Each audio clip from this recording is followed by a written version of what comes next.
प्रिय विद्यार्थियों, नमस्कार। नवांकुर डिजिटल में आप सभी का स्वागत है। आज हम कक्षा 9 और 10 के लिए व्याकरण का टॉपिक वर्ण परिचय प्रकरण का अध्ययन करेंगे।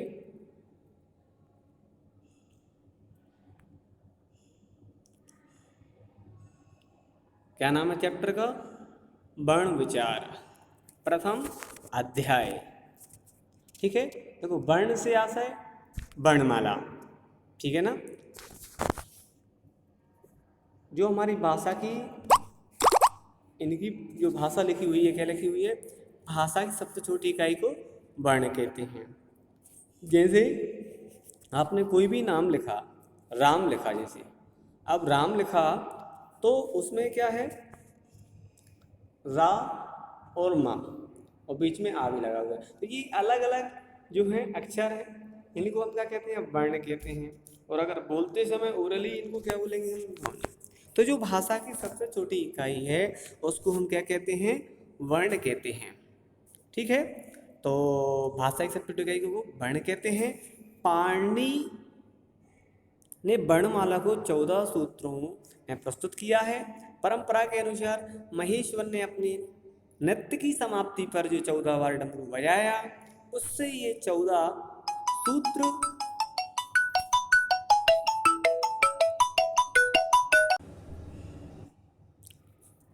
सूत्र पाणिनि को प्राप्त हुए।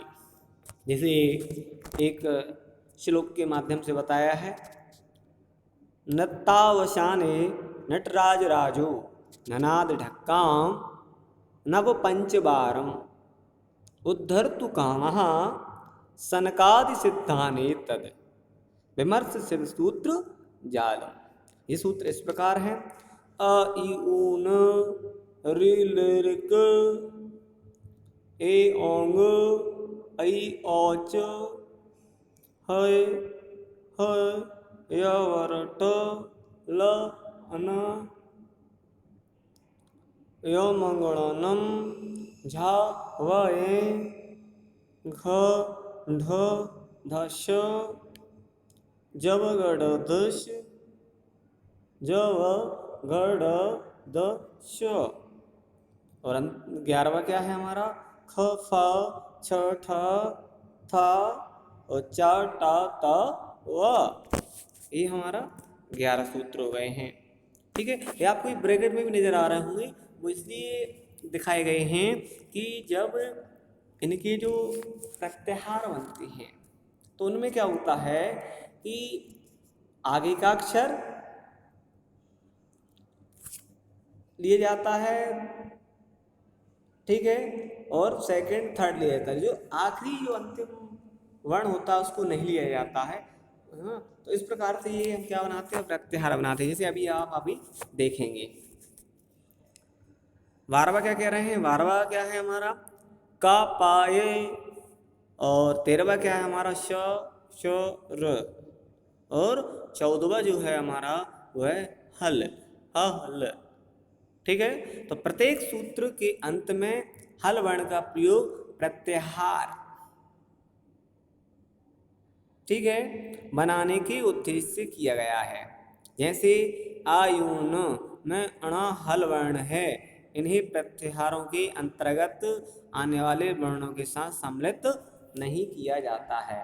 देखो यही बात मैं बता रहा था आपको कि जब हमें कोई प्रत्याहार बनाना है या जैसे आयुन और के इन दोनों को जोड़ करके इनके वर्णों को संक्षिप्त नाम देना है, तो हम क्या करेंगे? जो आयुन का पहला अक्षर क्या है? आ, और रिल का अंतिम अक्षर क्या है? क्या है उसमें? तो उसको हम छोड़ देंगे। क्या करेंगे उसको? तो इस प्रकार हम कर सकते हैं। जैसे हमें अनप्रत्यय बताना है, अनप्रत्याहार बताना है, तो इसके अंतर्गत देखिए पहला ले लिया और अंतिम ले लिया, तो जब हम उनको काउंट करेंगे तो पहला वाला गिना जाएगा, दूसरा वाला गिना जाएगा, तीसरा वाला गिना जाएगा। तो अंतिम अण अर्थात जो हल वर्ण है या कहे जो हम व्यंजन वर्ण है उसको हम काउंट नहीं करते हैं या उसको गिना नहीं जाता है। ठीक है, ये देखिए जैसे आयुन में ण को हल वर्ण है और प्रत्याहारों के अंतर्गत आने वाले वर्णों के साथ सम्मिलित नहीं किया जाता। अब प्रत्याहार अगला टॉपिक इन्होंने दिया है करके, क्या होते हैं ये? महेश्वर सूत्रों के आधार पर विभिन्न प्रत्याहारों का निर्माण किया जा सकता है। प्रत्याहार दो वर्णों से बनता है, जैसे अच, इक, अण, यण, अल, हल इत्यादि। ठीक है, तो ये जो 14 सूत्र है ना उनकी संक्षिप्त नाम है, जैसे अच, इक। और अगर हमें एक प्रत्याहार बनाना है तो जैसे हमने जोड़ दिया अच और इक को जोड़ दिया, दोनों के बीच के जो वर्ण आ रहा है उनको बताना, तो हम क्या बता देंगे? इसको क्या बता देंगे? अक बता देंगे, ठीक है ना, यण बता देंगे, अल बता देंगे। तो इस प्रकार से हम जोड़ कर सकते हैं। इन प्रत्याहारों में आदि वर्ण से लेकर अंतिम वर्ण के मध्य आने वाले, देखिए आदि मतलब प्रारंभ का, और अंतिम वर्ण के मध्य, अंतिम वर्ण के मध्य मतलब अंतिम वर्ण को छोड़ करके आने वाले सही वर्ण की गणना की जाती है। प्रत्याहार के अंतर्गत आदि वर्ण तो परिगणित होता है, किंतु अंतिम वर्ण को छोड़ दिया जाता है। समझने के लिए कुछ प्रत्याहार आगे दिए जा रहे हैं, जैसे देखिए अच, अच के अंतर्गत कौन कौन से आ रहे हैं? अभी देखिए अच, अच इन्होंने कह दिया है, तो ये कौन से नंबर का सूत्र है हमारा? ये चौथे नंबर का सूत्र है। तो इसके अंतर्गत कौन कौन से आ रहे हैं हमारे?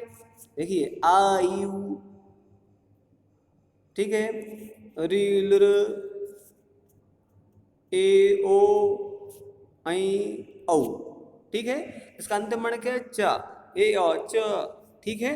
तो इसको क्या करा है इन्होंने? अंतिम वर्ण को ले लिया है और पहले इनके बीच में जो वर्ण आ रहे हैं उनको इसके अंदर रखा जाता है। देखिए जितने भी 14 सूत्र हैं, इनके 14 सूत्रों के जो अंतिम वर्ण है उसको व्यंजन रखा गया है, उसको काउंट नहीं करा जाता है। ठीक है, इस प्रकार से इन्होंने बता दिया है। अंतिम वर्ण का आ का परिगणन किया गया है, अंतिम वर्ण चा को छोड़ दिया गया है। ठीक है ना।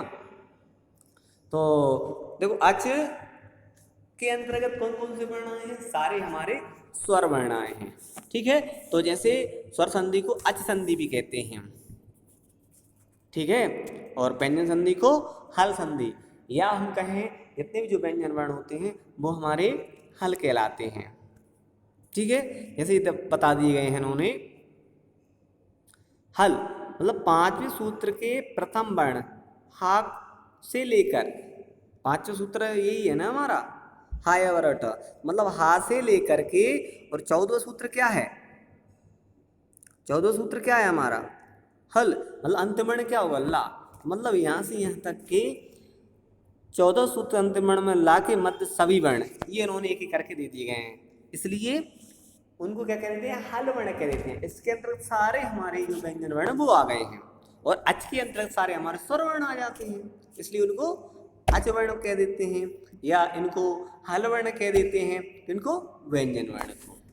चलिए, अब इसी तरह एक ये भी उन्होंने बता दिया है कि प्रथम सूत्र के द्वितीय वर्ण ई को लेकर द्वितीय सूत्र के अंतिम वर्ण का के मध्य आने वाले सभी वर्ण, जैसे ई, उ, र तथा लृ, ऐसे ही अक्का ही बता दिया है इसमें द्वितीय सूत्र के अंतिम वर्ण और का के मध्य आने वाले सभी वर्ण। ये देखिए आ, ई, उ, र, लृ बता दिए हैं। और ऐसे ही घा, इसमें झल है, झल में कौन कौन से? अष्टम सूत्र के प्रथम वर्ण झा से लेकर के 14 सूत्र का अंतिम वर्ण क्या है? ल, ये मध्य आने वाले सही। तो आपको ये बात क्लियर है? तो मतलब ये जो हमारे सूत्र होते हैं इनमें जो अंतिम वर्ण होता है उसको काउंट नहीं करा जाता है, पहले से लेके आखिरी के बीच में। पहले को भी काउंट करा जाता है, मतलब आखिरी जो वर्ण होता है उसको काउंट नहीं करा जाता है। ठीक है, देखिए जैसे आप यण, यण में बता दिया गया है, यण में कौन कौन से? पंचम सूत्र के द्वितीय वर्ण या से लेकर षष्ठ सूत्र के अंतिम वर्ण ण के मध्य आने वाले सही वर्ण, या वाराला।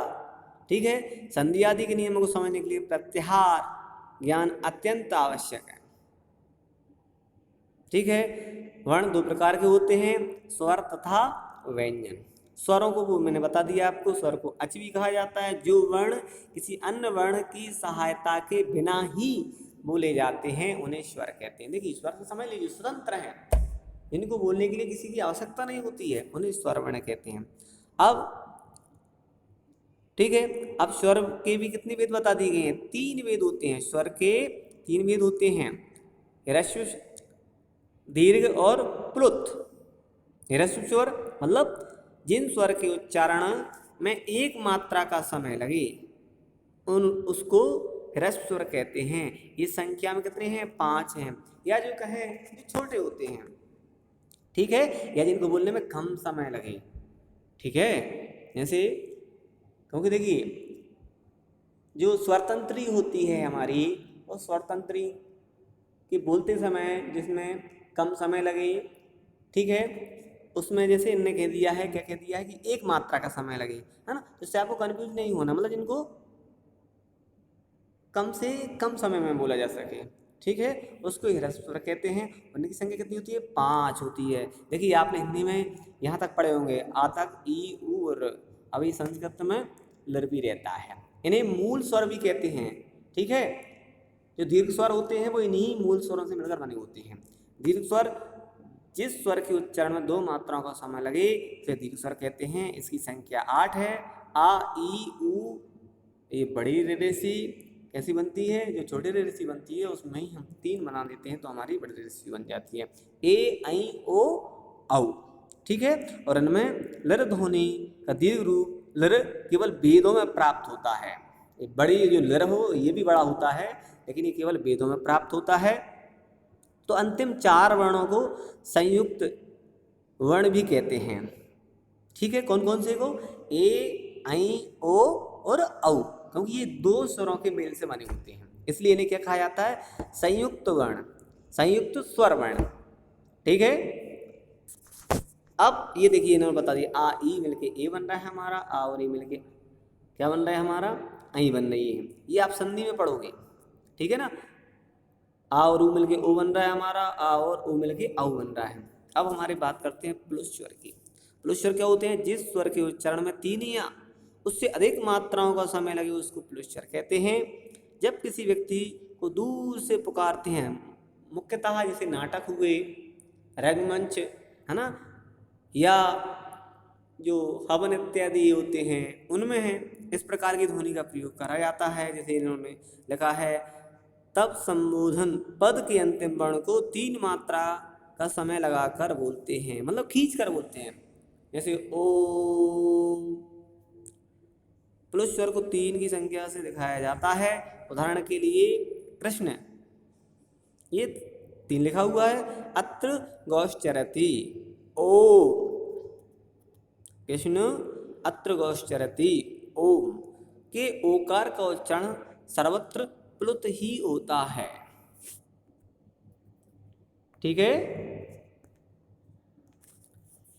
सभी ह्रस्व, दीर्घ एवं प्लुत स्वर वर्ण अनुनासिक एवं निर्नुनासिक के भेद से द्विविध है। देखिए इनसे थोड़े शब्दों का कंफ्यूज नहीं होना है आपको। जैसे लिखा हुआ है कि जो हमारे ह्रस्व, दीर्घ और प्लुत स्वर वर्ण अनुनासिक एवं निर्नुनासिक भेद के 2 भेद हैं, मतलब 2 भेद हैं। एक अनुनासिक, और जिस स्वर के उच्चारण में मुख के साथ नासिका की भी सहायता ली जाती है, ठीक है, वो अनुनासिक स्वर कहते हैं, जैसे ऐ, इत्यादि स्वर वर्ण। और निर्नुनासिक जो केवल मुख से ही उच्चारित होते हैं वो निर्नुनासिक हैं, ठीक है। अब हम व्यंजन वर्ण की चर्चा करते हैं। तो जिन वर्णों के उच्चारण स्वर वर्णों की सहायता के बिना नहीं किया जा सकता है, अर्थात जो व्यंजन वर्ण होते हैं वो स्वर की सहायता से ही बोले जाते हैं। जैसे मैंने बोला का, ख, चा, ता, पा, देखिए इनके पीछे हमें कोई स्वर सुनाई पड़ रहा है, ध्यान से सुनिए, का, पा, चा, ता, था। देखिए पीछे हमें क्या सुनाई पड़ रहा है, पहले वो जो अक्षर बोल रहे हैं वो सुनाई पड़ रहा है, उसके बाद जो ध्वनि सुनाई पड़ रही है वो हमें आ की ध्वनि सुनाई पड़ रही है, ठीक है ना। तो जिनमें कोई और अन्य मात्रा नहीं होगी उनमें हमें पीछे आ सुनाई पड़ेगा, और अगर आ सुनाई नहीं पड़ेगा तो उसमें कोई ना कोई मात्रा अवश्य लगी होगी। तो व्यंजन को क्या कहते हैं हम? हल हल भी कहते हैं। ध्यान रखना, व्यंजन संधि को हल संधि भी कहते हैं। ठीक है, आपको जो भी बीच बीच में जो एक्स्ट्रा फैक्ट मिलते जा रहे हैं उनको भी आपको ध्यान से सुनना है। स्वर रहित व्यंजन को लिखने के लिए वर्ण के नीचे हल, जैसे आपने कोई भी व्यंजन वर्ण लिखा है, अगर उसमें स्वर वर्ण नहीं लगा हुआ है तो नीचे क्या लगाना पड़ेगा आपको? हल का साइन। ठीक है, हल का जो चिन्ह है वो। और संपूर्ण व्यंजन निम्न तालिका में दर्शाए गए हैं। ठीक है, जैसे का वर्ग में के पूरे आपके 5 अक्षर, चा वर्ग के 5 अक्षर, टा वर्ग के, ता वर्ग के, पा वर्ग के, इस प्रकार से कितने हो गए? ये 5 वर्ग हो गए आपके। ठीक है, 5 वर्ग के 25 वर्ण। तो व्याकरण संप्रदाय में इन 5 वर्गों को कु, क्यू, टू, तू, पू के नाम से जाना जाता है। ठीक है, और आगे क्या है हमारे? यार अलावा इनको अंतःस्थ व्यंजन कहा जाता है। फिर अंतःस्थ व्यंजन इन्हें क्यों कहा जाता है? क्योंकि ये स्वर और व्यंजन के जो उच्चारण स्थान होते हैं उनके मध्य से बोले जाते हैं। ठीक है, दोनों के मध्य से बोले जाते हैं, तो इसलिए उनको अंतःस्थ। अंतःस्थ मतलब जो मध्य से, मतलब स्वर और व्यंजन वर्णों के जो उच्चारण स्थान हैं उनके उच्चारण स्थान के मध्य का जो स्थान है यहाँ से ये बोले जाते हैं, इसलिए इनको अंतःस्थ व्यंजन कहते हैं। ठीक है, अब श, श और शा और हा, इनको क्या कहा जाता है? श, षटकोण, श, हा, ये ऊष्म व्यंजन है। ये ऊष्म व्यंजन क्यों कहा जा रहा है? क्योंकि इनको बोलने में ऊष्मा निकलती है। ऊष्मा निकलती है मतलब गर्मी। इनको बोल कर देखिए, शा, हा, षटकोण, श, देखिए निकल रही ऊष्मा। चलिए, तो इसलिए इनको ऊष्म व्यंजन कहा जाता है। अब स्पर्श, उपयुक्त का से लेके माँ तक के 25 वर्णों को स्पर्श व्यंजन कहते हैं। ठीक है, इनके उच्चारण के समय जिह्वा मुख्य विभिन्न स्थानों को स्पर्श करती है और प्रत्येक वर्ग के अंतिम वर्ण ङ, ण, न, म को अनुनासिक कहा जाता है। मतलब कहने का मतलब ये है, का वर्ग से लेके पा वर्ग तक के जो अंतिम यक है, पंचम जो वर्ण होता है, उन्हें अनुनासिक वर्ण कहा जाता है, क्योंकि इनको नाक से बोला जाता है।